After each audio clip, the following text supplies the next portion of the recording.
가라앉 복지 방송을 청취하시는 시청자 여러분, 그동안에도 평안하셨습니까?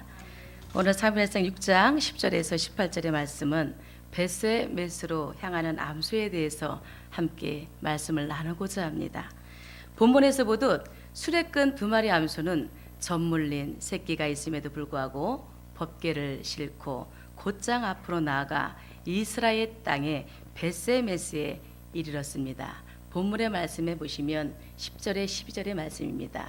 그 사람들이 그 같이 하여 전날은 소들을 끌어다가 수레를 메우고 송아지들은 집에 가두고 여호와의 궤와 및 금지와 그들의 독종의 형상을 담은 상자를 수레 위에 실으니 암소가 벳세메스 길로 바로 향하여 대로로 가며 갈 때 울고 좌우로 치우치지 아니하였고 블레스의 방백들은 벳세메스 경계까지 따라 가니라. 아멘. 하나님께서는 이방인들 앞에서 당신의 영광을 위해서 말 못하는 짐승일지라도 강권적으로 붙잡아 역사하셨던 것입니다. 벳세메스로 향하는 암소, 그것은 하나님의 손에 붙들린 자의 삶은 어떠했는지 오늘 말씀으로 보여주고 계십니다. 좌우로 치우치지 아니하고 앞을 향해 나가는 삶입니다. 암소들은 수레를 끌고 나갈 때 울었습니다. 그것은 젖물린 새끼와 떨어졌기 때문입니다. 비록 짐승일지라도 암소들은 본능적인 강한 모성애에 이끌렸기 때문입니다. 하지만 암소들은 뒤로 돌이키거나 이리저리 방황치 않았습니다. 대로로 바로 향하여 좌우로 치우치지 아니하였고 앞으로 나갔습니다. 그렇습니다. 하나님께 붙잡힌 바 된 성도들은 이 같은 삶을 살아야 합니다. 성령으로 거듭난 성도들은 뒤에 남아있는 것이 제 아무리 귀하고 아까운 것일지라도 미련 없이 떨쳐 버려야 합니다. 마치 벳세메스로 향하는 암소가 젖물린 새끼마저 떨쳐버린 것처럼 말입니다. 어미에게는 그 새끼보다 귀한 것은 없습니다. 참으로 그것마저 떨쳐버려야 앞으로 나갈 수 있습니다. 그래야만이 맡겨진 소임을 다할 수 있습니다. 누가복음 9장 62절의 말씀에 보시면 예수님께서는 손에 쟁기를 잡고 뒤를 돌아보는 자는 하나님의 나라에 합당치 아니하리라 하시느니라. 아멘. 주의 손에 잡힌 바 된 사도 바울은 예수님을 믿은 후에 모든 것을 배설물로 여기고 표대를 향하여 쫓아간다고 고백했습니다. 오늘날 성도들은 이 세상의 이방 땅을 떠나 저 하나님의 나라를 향해 나아가는 생의 순례자로서 벳세메스의 암소 같은 생이어야 합니다. 두 번째로는 자신을 불살라 바치는 헌신의 삶이어야 합니다. 14절에 보시면 수레가 벳세메스 사람 여호수아의 밭 큰 돌 있는 곳에 이르러 선지자 무리가 수레에 나무를 베고 그 수를 번제로 여호와께 드리고. 수레를 끈 암소들은 이스라엘 땅 벳세메스에 이르자 멈추어 섰습니다. 벳세메스는 예루살렘 서쪽 22km의 지점에 위치한 유다 지파 소속의 제사장 성읍으로 블레셋 땅과 연결되는 동서 골짜기에 있는 동리였습니다. 법궤가 돌아온 때는 항상 밀추수를 하던 5월과 6월경이었던 고로 많은 사람들이 그 장면을 목격하고 기뻐하였습니다. 그래서 벳세메스 사람들은 여호와께 감사의 번제를 드렸는데 그때 그들은 수레에 나무를 패서 땔감을 삼고 수레를 끌고 온 암소로서 희생 제물로 삼았습니다. 그 이유는 하나님의 거룩한 법궤를 실은 수레와 그것을 끌은 암소는 하나님께 구별된 것으로서 세속적인 다른 용도로 사용되어서는 안 되었기 때문입니다. 그래서 암소는 하나님의 제단 위에서 희생 제물로 불살라졌습니다. 그렇습니다. 베세메스의 암소처럼 성령으로 거듭난 성도는 이미 하나님께 거룩히 구별된 자입니다. 더 이상 세속의 삶에 빠져들어서는 안 됩니다.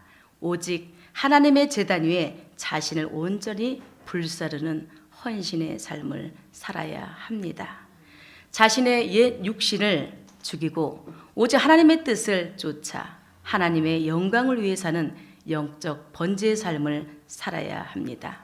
그것이 베세메스의 암소 같은 삶입니다. 로마서 12장 1절의 말씀에 보시면 그러므로 형제들아 너희 몸을 하나님이 기뻐하시는 거룩한 산 제사로 드리라. 이는 너희의 드릴 영적 예배니라. 사랑하는 성도 여러분, 오늘 이 시간 우리는 비록 말 못하는 짐승일지라도 하나님의 강권적인 능력의 손길에 붙잡혀 하나님의 뜻을 이룬 베세메스의 암소를 살펴보았습니다. 그 가운데서 우리는 진리의 교훈을 깨달아야 합니다. 하물며 하나님의 자녀된 우리들이 어떠한 삶을 살아야 하는지 오늘 이 시간 말씀으로 잘 깨달아야 될 줄 믿습니다. 그것은 곧 이리저리 방황함이 없이 하나님의 나라를 향해 똑바로 전진하는 삶이고 또한 자신의 하나님의 제단 위에 들여 온전히 불사르는 헌신의 삶입니다. 다시 말해 그것은 하나님의 나라를 위해 세상의 모든 것을 아낌없이 버리는 삶이요 또한 하나님의 뜻 앞에 자신의 뜻을 죽이는 삶입니다. 이 같은 삶은 오직 하나님의 능력의 장중에 사로잡힌 바 비로소 가능한 삶이 되는 줄 믿습니다. 오늘 이 시간 성령의 뜨거운 역사로 베세메스의 암소 같은 생이 될 수 있도록 주님의 이름으로 간절히 축원합니다. 창조주 하나님께서는 당신의 영광을 드러내는 자에게 큰 복으로 갚아 주십니다. 그러나 하나님께서는 당신을 대하는 자의 태도에 따라 복을 주시기도 하는 반면에 화를 내리시기도 한다는 사실을 뜻합니다. 법궤를 멸시하고 소홀히 취급하듯 하나님을 경외로서 섬기지 아니하고 한낱 구경거리나 전리품으로 취급하는 자들에게는 엄중한 심판을 내리십니다. 그 누구에게서도 또 그 어떤 이유일지라도 만물의 창조주요 언약의 백성의 구속주 되시는 하나님께서는 경외로서 섬김을 받고 영광으로서 찬송받으실 분이기 때문입니다. 오늘 이 시간 적용해 보시기를 바랍니다. 그렇다면 오늘 우리들은 어떠합니까? 창조주 하나님을 신령과 진정으로서 예배드려야 할 분으로 바로 알고 요한복음 4장 24절의 말씀에는 하나님은 영이시니 예배하는 자가 영과 진리로 예배할지니라. 경외의 마음으로서 섬겼습니까? 아니면 그저 구복과 호신의 대상 정도로만 여겼습니까? 오늘날 많은 사람들이 하나님을 바로 섬기지 아니하고 그저 복을 가져다 주는 부적인 양, 호기심 또는 구경거리로 여깁니다. 그들에게 하나님의 진노는 임합니다. 블레셋 족속과 베세메스 주민들이 그러한 재앙을 초래했습니다. 그런 거로 성도들은 어떤 곳, 어떤 상황에서도 하나님은 경외로서 예배 드려야 할 분이요 감사와 찬송의 그 궁극적인 대상이란 점을 명심하시고 하나님을 바로 섬김으로써 복을 받는 자들이 되시길 주님의 이름으로 간절히 축복합니다. 결론을 맺습니다. 법궤를 빼앗았던 블레셋 사람들은 수많은 징벌을 받고서야 뒤늦게 그 법궤를 본래 있던 이스라엘로 돌려 보내게 됩니다. 이처럼 하나님은 채찍을 치더라도 어리석은 자로 하여금 자신의 잘못을 깨닫도록 하십니다.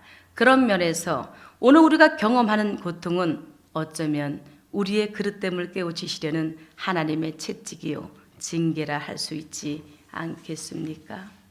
우리는 자신에게 시련과 아픔이 닥쳤을 때에도 그 자리에 주저앉아 원망과 탄식만 할 것이 아니라 오히려 자신을 살펴야 하지 않겠습니까?